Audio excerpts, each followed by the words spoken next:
வேதாகமத்துல சொல்லப்பட்ட ஒரு முக்கியமான உண்மை உங்களுக்கு தெரியுமா? ஒரு பெண் தன் உயிரை காப்பாற்றிக் கொண்டு ஓடிக்கொண்டிருக்கும்போது ஒரே ஒரு முறை பின்னாடி திரும்பி பார்த்ததற்காக உப்புத் தூணாக மாறினாள். அவர் யார் தெரியுமா? லோத்தின் மனைவி. இந்த சம்பவம் ஆதியாகமம் 19வது அதிகாரத்தில் தெளிவாக எழுதப்பட்டிருக்கிறது. அன்று அதிகாலை சோதோம் நகரத்தின் மீதான தேவனுடைய தீர்ப்பு வரப்போகிறது. தேவதூதர்கள் லோத்தையும் அவர் குடும்பத்தையும் நகரத்திலிருந்து வெளியே அழைத்துச் செல்லும்போது ஒரு தெளிவான கட்டளை கொடுக்கப்பட்டது. பின்னாடி திரும்பி பார்க்காதீர்கள்.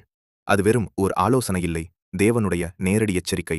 லோத்தின் மனைவி முன்னே ஓடினாலும் அவருடைய வீடு, நினைவுகள், வாழ்க்கை அவையெல்லாம் அவரை பின்னால் இழுத்தது. கடைசியில் அவர் திரும்பி பார்த்த அந்த ஒரே நொடியில் வேதாகமம் சொல்றது என்னன்னா, அவர் உப்புத்தூணாக மாறினார். இந்த உண்மை நமக்கு சொல்லுவது என்ன தெரியுமா? தேவன் நம்மை ஒரு இடத்திலிருந்து அழைக்கும்போது முழு இதயத்தோடே முன்னே செல்ல வேண்டும். சில நேரங்களில் தேவன் நம்மை விட்டுவிடச் சொல்வது ஒரு நகரம் அல்ல, நம்மை காயப்படுத்தும் ஒரு உறவு, நம்மை பின்னே இழுக்கும் ஒரு பழக்கம், கடந்த காலத்தில் சிக்க வைக்கும் ஒரு அடையாளம். இன்னும் ஒரு முறை பார்த்தா என்ன ஆகும்னு நாம நினைக்கலாம். ஆனா லோத்தின் மனைவியின் வாழ்க்கை ஒரு உண்மையை நினைவூட்டுகிறது. கடந்த காலத்தை பிடித்துக்கொண்டால் தேவன் தரும் புதிய பாதையை நாம இழக்கலாம்.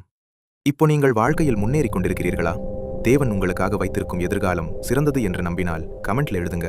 நான் பின்னாடி பார்க்க மாட்டேன், நான் கடவுளை நம்புகிறேன். இந்த வேதாகம உண்மை மற்றவர்களுக்கும் ஒரு எச்சரிக்கையாக இருக்கலாம். அவர்களுக்கும் இதை பகிருங்கள்.